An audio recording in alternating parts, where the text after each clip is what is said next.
Continuing this series' expanded look at what the Age of the Ring mod provides in its factions, both those original to AOTR and expanded ones from vanilla ROTWK, it's worth noting up front again that these videos are not guides, merely faction highlights so you can see at a glance what some of the more interesting changes are, or all new features are. Needless to say, this is not an exhaustive demonstration or compendium of changes. Something important to note up front, though. In this series, sometimes you'll see oddities like abilities and powers instantly refreshing, or resource structures that produce insanely high resources. This is just a product of the mod's testing mode, which lets you change these values in-game for testing purposes, or demonstration purposes as in this series.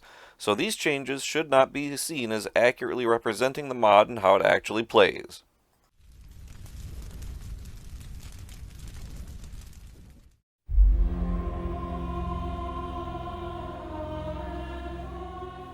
Continuing the detailed exploration of the Age of the Ring mod's overhaul of vanilla ROTWK's singular faction of the Elves, we come to the third and last of the Elven factions, that of Lothlorien.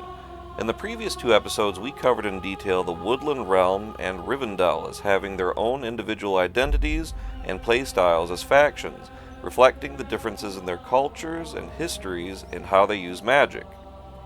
As always, let's take a moment to appreciate the art overhauls first. Vanilla's base was covered in the last episode if you want to see it in detail.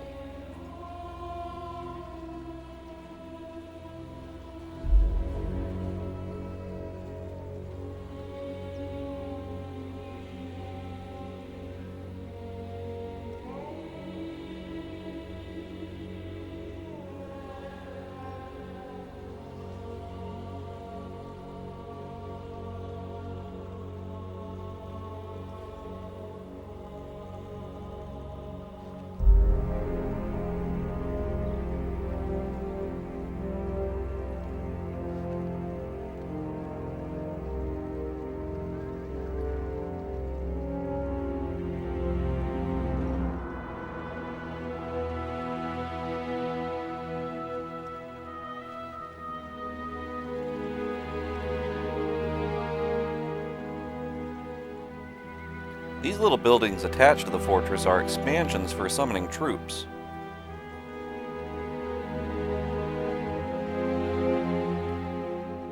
The Lothlorien garrison, where you recruit most of your troops at.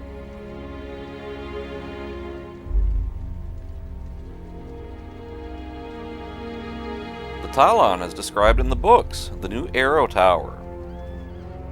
The statue of Nimrodel, which repairs structures and more. The Green Pasture, your stables for the faction. The Hidden Sanctum, which has special upgrades and recruits advanced units.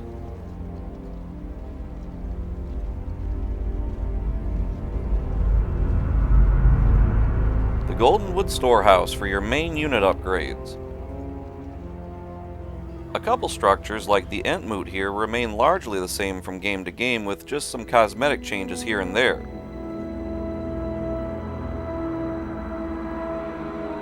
Vanilla's Mirror of Galadriel is a well, but has been overhauled to be radically different in Age of the Ring. Vanilla's mallorn resource structure has received a hefty overhaul in all ways, complete with upgrades.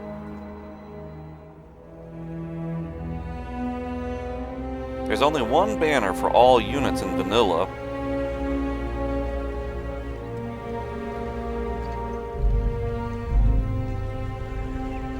Age of the Rings Lothlorien has 4.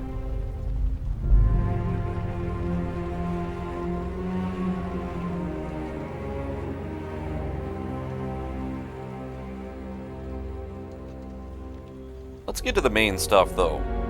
Lothlorien may be the most unique of them all. For starters, much of the design of the faction incorporates legitimate turtling strategies, very unusual in a fast-paced game like BFME. But as explored earlier in this series concerning so much of the mod, the design of the faction also reflects their story as a hidden and very well protected realm on the borders of Dol Guldur, an elven realm with the most powerful of the elves left in Middle-earth at its heart, Galadriel, a bearer of one of the 3 rings of power. As such, the faction incorporates many structure armor buffs and stealth features not found in most other factions, and somewhat unorthodox ways of playing besides, such as a heavier emphasis on long-range combat, namely its archers. Lothlorien's highly protective nature is shown especially in its many structure abilities for resources, unit production, upgrades, and defense. This faction is super cool in how its main structures are built. Starting with the builder, which is a singing minstrel, she sings a mallorn tree into existence. A very cool touch from the books about the magic of the elves and their connection with nature. There are 4 structures which start as this simple, plain default mallorn tree that has the 4 structure options to build upon that tree: your resource structure, the barracks, stable, and weapon/armor upgrade structure. Once the building is chosen, that's what the mallorn stays at. While the farm one naturally outputs the most resources, all 4 of these structures output a certain amount.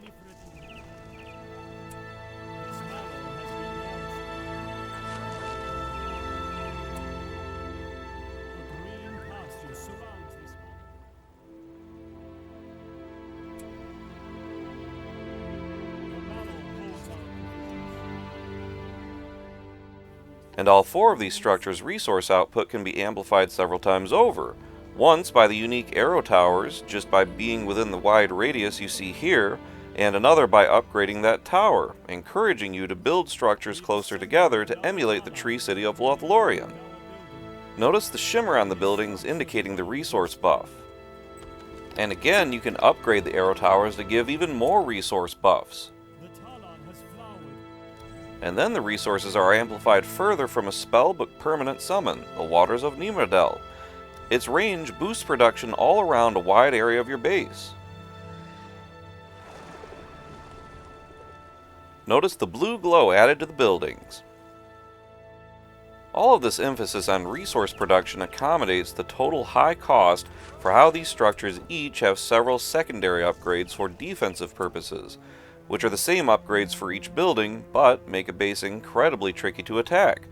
From a fear ability to a healing well, to roots which slow down and damage enemies, to units summoned to defend them.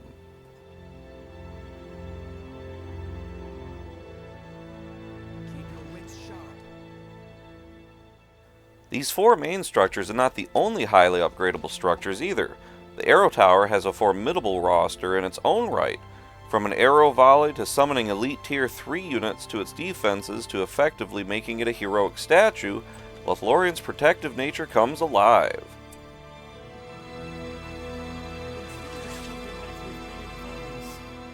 The hidden volley can't fire too far out, being just a base defense, but does great splash damage. But what really makes it come to life is the unique stealth upgrade. This unique mechanic is one of the only ways in the whole game to stealth structures, something you can't do at all in the vanilla games. These structures stay stealthed even when firing, even with archers garrisoned inside. To see these cool towers in more detail though, check out my video in my series on stealth. They are easily the most powerful towers in the game.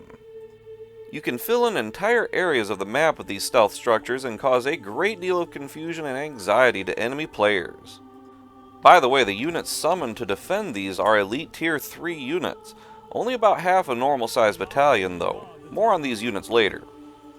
While Lothlorien structures are not quite as strong as many other buildings of other factions, against a skilled player who knows how to use these defenses, they can make such a base nigh impenetrable. This is amplified by the various structure armor buffs and repair powers available to the faction. You'll see these appear later.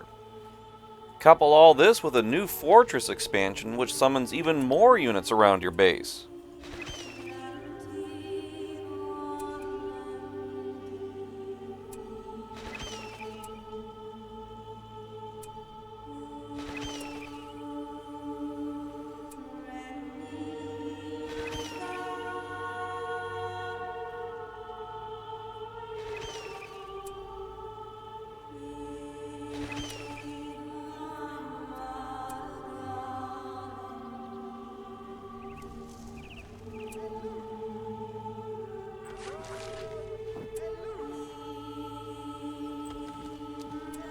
Truly, you can make a fairly impressive tree city the way Lothlorien is described in the books and portrayed in the films. As for the units of the faction, unlike the other Elven factions, Lothlorien sticks to only those elves of the Golden Wood, from the base Tier 1 Sylvan units all the way through to the late game powerhouse of the Lothlorien March Wardens. No Manish units here. Because of this, playing the faction feels more streamlined or simplified than the other Elven factions, perhaps more in line with Vanilla's elves even, while feeling truly unique as such an Elven realm should. This means that there are some unique support structures and units to make this faction stand out apart from even the structures just covered. More on these special features later. One great but underrated feature is that its early game units stand out from other factions and that they have a default stealth ability due to the special cloaks the Lothlorien are known for making. Consequently, they have very deadly early game capabilities, made only deadlier because of how fast the units move, with the ability to stealth in trees to boot. These stealth units include the Sylvan Levy, elves who wield axes and so who do great damage to structures. These can be compared with Vanilla's Lorien swordsmen, who have no special abilities other than stealthing in trees. There's also the Sylvan Sentries, the spearmen of the faction. Like most other early spears, they just have a porcupine formation. Their vanilla counterpart, the Grey Havens or Mythalon Sentries, were covered in the previous episode. And there's the Sylvan Scouts, the early game archers. They have no special abilities other than the cloaks. These can be compared with the Vanilla's counterpart, the Lorien Archers, also having no special ability other than the stealthing in trees. All other Elven units of Vanilla were covered in the previous episodes. Lothlorien has a basic cavalry unit, the Riders of the Ninth. They have a surprising ability as early cavalry to switch between bow and spear, but such a change is permanent. The last non-hero units left to be compared between the games are the Ents. In Vanilla, the Ent mood has 3 levels, like most other structures, and starts off with just melee Ents. Level 2, you get the ranged kind, and level 3 unlocks Treebeard.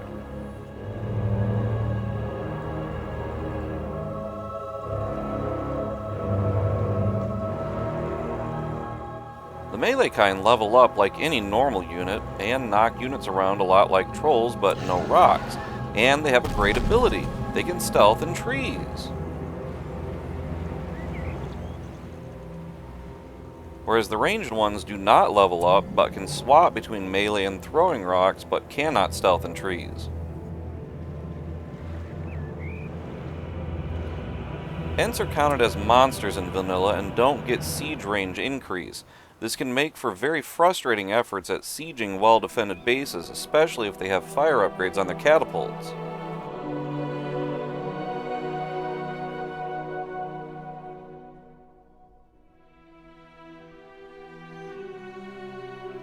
And the last note, Vanilla's Ent moods can heal Ents. Ents do not heal outside of combat like other units, only near the Ent mood. They also cannot heal while in combat near the Ent mood.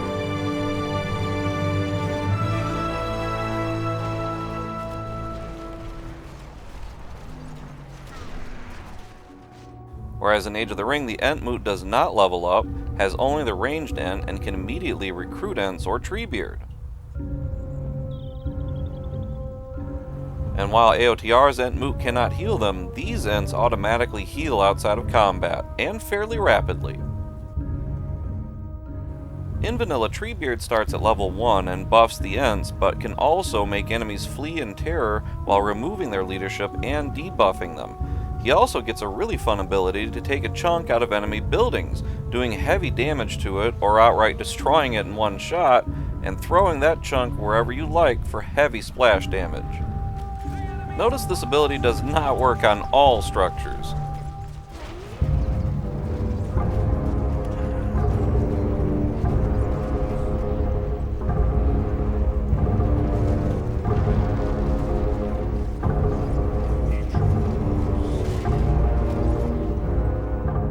But in Age of the Ring, he immediately starts at level 10 and buffs out their armor and attack range instead of their speed with his leadership, but he does get the ability to buff out their speed even more than in Vanilla, by quite a bit with his active ability, and he can be upgraded with the ability to make enemies flee.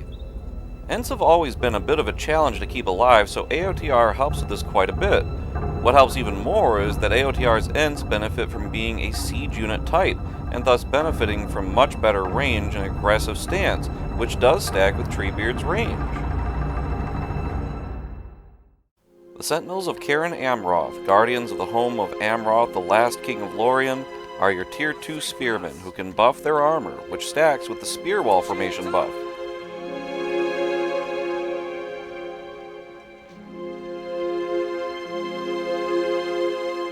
The formation has a great animation, by the way. Tier 2 unlocks highly dangerous units, the Sindar Pathstalkers, an original AOTR creation who are the Lady Galadriel's specially chosen warriors, answering only to her. Coupled with their stealth ability is a massive 100% buff to their damage while that ability is active. The buff remains even if they are discovered, and the stealth returns if they can get away in time to re-enable it. And the damage is made all the greater because they can upgrade their weapons. However, these units don't have especially high health, making them essentially glass cannons, hard-hitting but vulnerable if not managed right. But couple them with several buffs while sneaking them behind enemy lines and you can take out key targets fast. A bit more on these units later. And there's the elite tier 3 units, the Lothlorien March Wardens, which answer only to the Lord Celeborn. Incredibly expensive, you get what you pay for in raw stats alone. While they do not have any special abilities other than being able to toggle between bow and sword, these units have some of the longest attack range in the game, have highly precise shots, and some of the highest armor and damage ratings. A bit more on these units later too.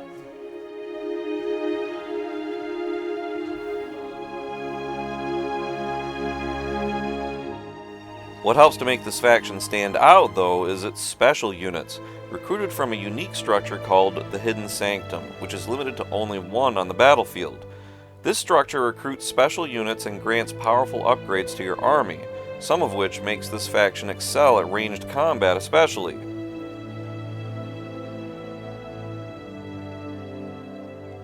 The Armor of Doriath gives a good edge to your troops in battle, stacking with heavy armor, and its healing increase stacks with other sources of healing. This complements the turtling nature of the faction quite nicely, needless to say.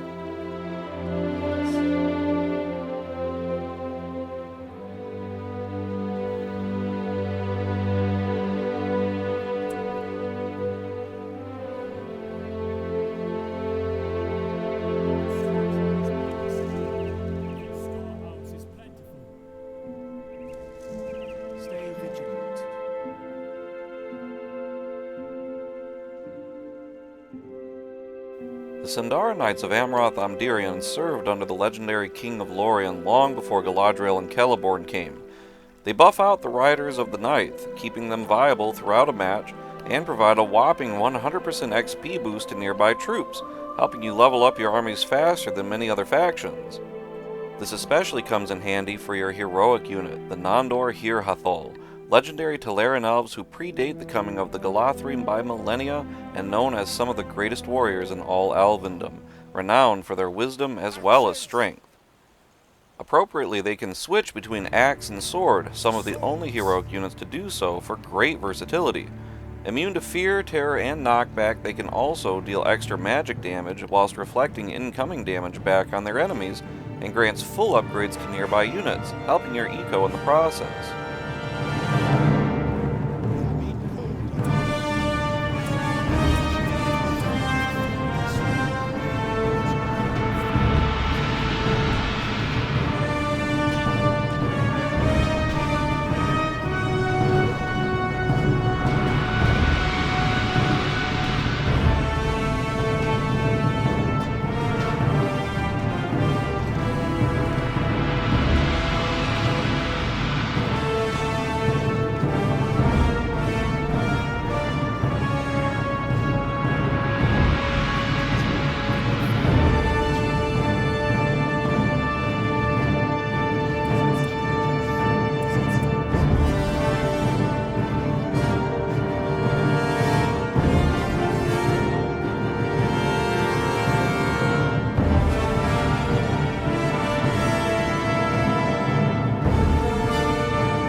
And the overhauled Mirror of Galadriel decreases the recruitment times of all garrison troops by 100%, decreases the cost of the Knights of Amroth and the Nondor by 20%, and increases armor of your resource and upgrade mallorn buildings.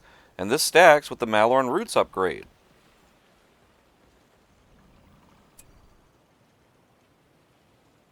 Galadriel's mirror shows things rose in splendor.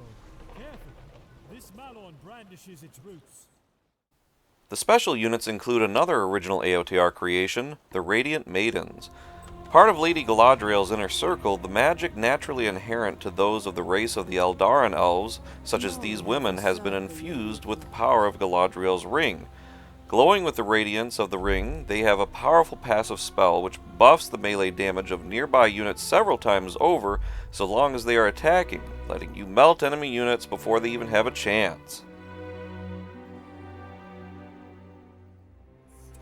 This can be coupled with their unit interruption power for quite powerful combos. While it can be tricky to micromanage them, especially since the enemy likes to target them above your other units, it pays off nicely. There is no darkness that can overcome the light. Show them no mercy! We'll come to the heroes in a second, but one spellbook power bears mentioning first, Gifts of Lorien. A certain ability for each of the faction's heroes can be permanently upgraded. I'll talk on this as we go. Turning to the heroes, Lothlorien has a different sort of cadre than the other Elven faction's heroes, being somewhat trickier to use in many respects, requiring higher micromanagement and a good deal of creativity, but the payoffs are remarkable. For instance, Rumiel, a very minor character from the books, is an early game hero. He is incredibly weak, but more than makes up for this in his attack range buffs to nearby archers. He can also debuff enemy speed and damage by quite a bit, letting your archers get in more shots and maneuver or flee as needed. This is one of the painfully few opportunities to buff attack range in the game, by the way. Combine this buff with that from the Hidden Sanctums upgrade, and all stacked on the March Wardens, and you have a ranged powerhouse unequaled amongst other factions. Notice in the minimap how the March Warden's vision range is so much more than even Rumiel's. For more incredible details on attack range stacking in AOTR, check out this video on my channel.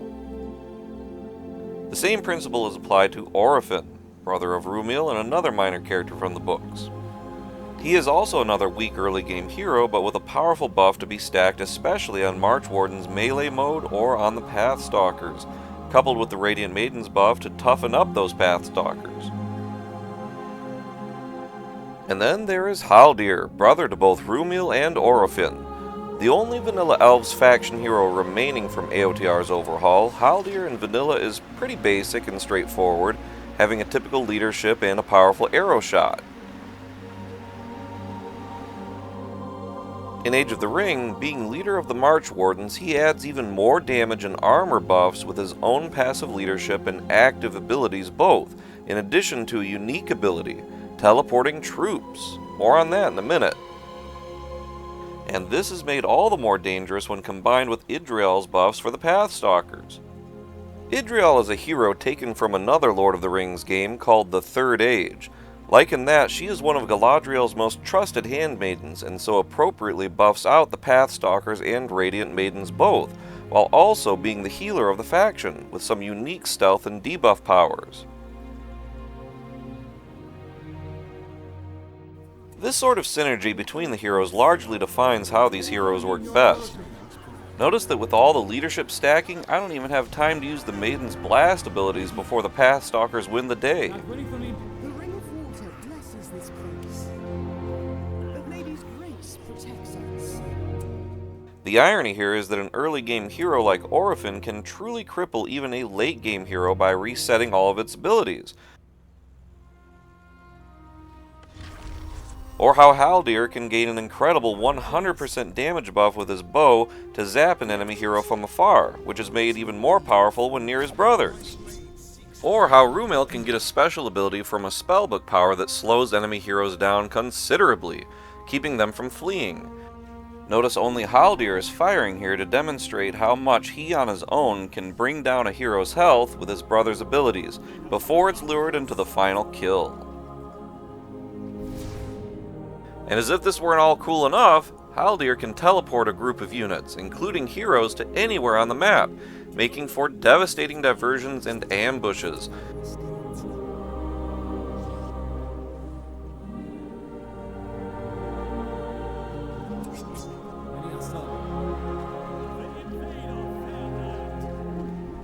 So don't underestimate these heroes on their own or in combination with one another. Coming to the late game heroes, Celeborn is an important aspect of Lothlorien, as he should be. Historically one of the most underestimated and overlooked characters in Middle-earth, Celeborn is treated in Age of the Ring with the respect he deserves, being shown to be a hero out of the tumultuous First Age and consequently a powerful hero killer with incredible support summons, and granting a powerful leadership upon receiving his personal gift of Lorien. So with Celeborn there are a lot of leaderships and buffs to go around the faction to make your Pathstalkers or March Wardens the envy of any faction. Or you can just use his elite archer summon with only those leaderships and buffs to do incredible damage. Notice no heroes do damage here until the Witch King is right on them, with his health more than half gone and unable to use his abilities. He wouldn't even be able to flee at this point.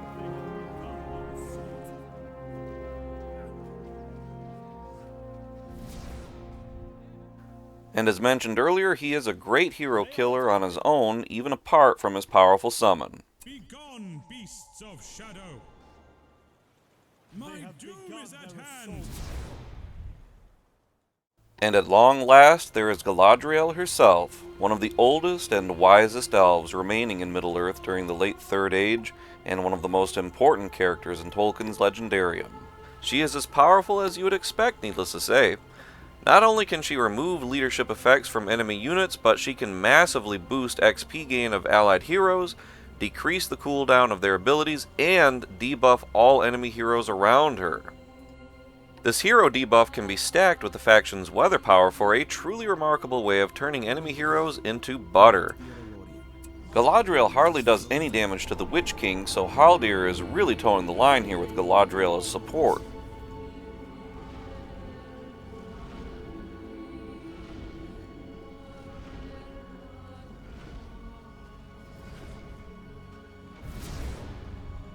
Slowing all enemy heroes down, this can all be stacked that much more with Rumiel's arrow ability to completely slow down a key enemy hero, making this faction one of the top hero destroying factions in the game.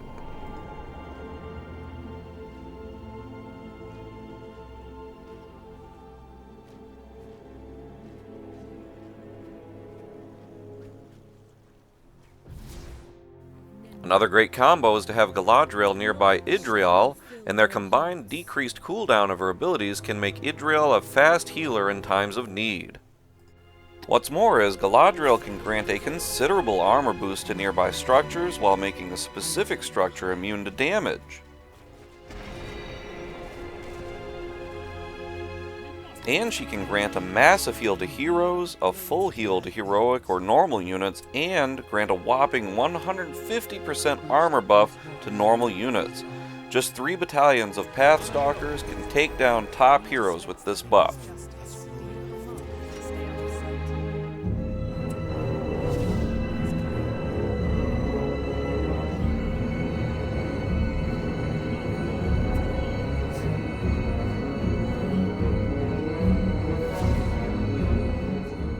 And at level 9, she turns into the Storm Queen, granting her a considerable armor boost and an incredible amount of structure damage, letting you keep her better protected while sieging enemy bases.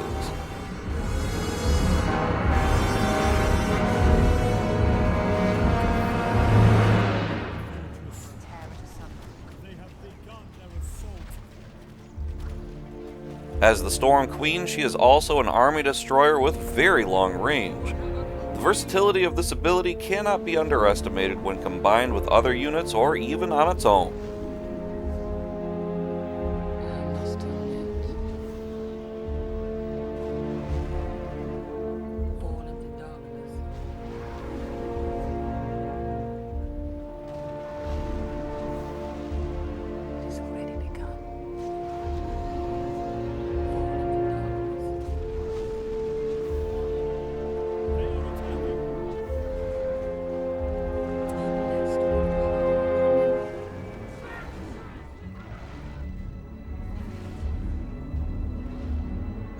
This can all be coupled with the aptly named Ring of Adamant 15 PP spellbook power, which has one of the greatest stat buffs in the game, all while preserving your base through constant repairs for an ultimate defense.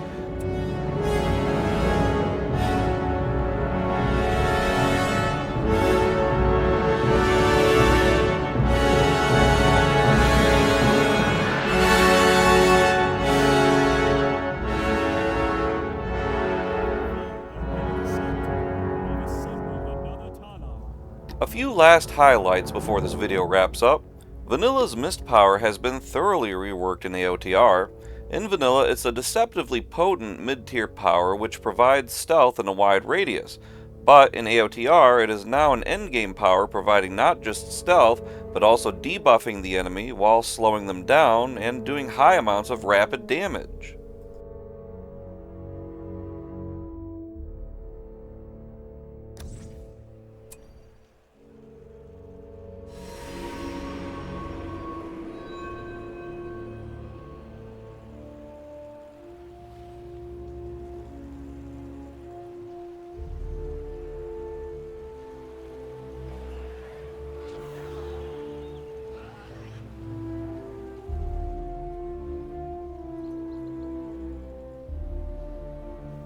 And the last highlight to wrap up in this video, you can now permanently summon Huorns.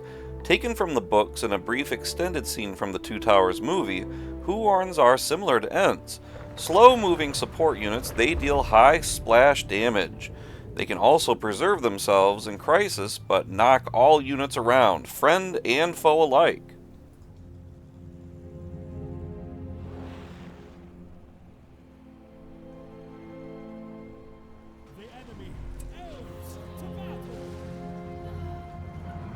A great way to reflect the source material and bring this force of nature to life. Add these to any army for devastating combos. As you can see, Lothlorien works in somewhat unorthodox ways, having lots of synergy but requiring a great deal of micromanagement to use well, but with incredible payoff. And it's perhaps the most defensive faction in the game, with so many structure armor buffs and base defense upgrades and powers. Not a faction to be overlooked for the turtle player in you. This about wraps up this video. Next episode we'll delve into Isengard, which remains strikingly close to its vanilla counterpart. In the meantime, if you haven't already, why not download this amazing mod? It's fast, free, and easy. Download link is in the description, and I have a great installation guide on my channel here.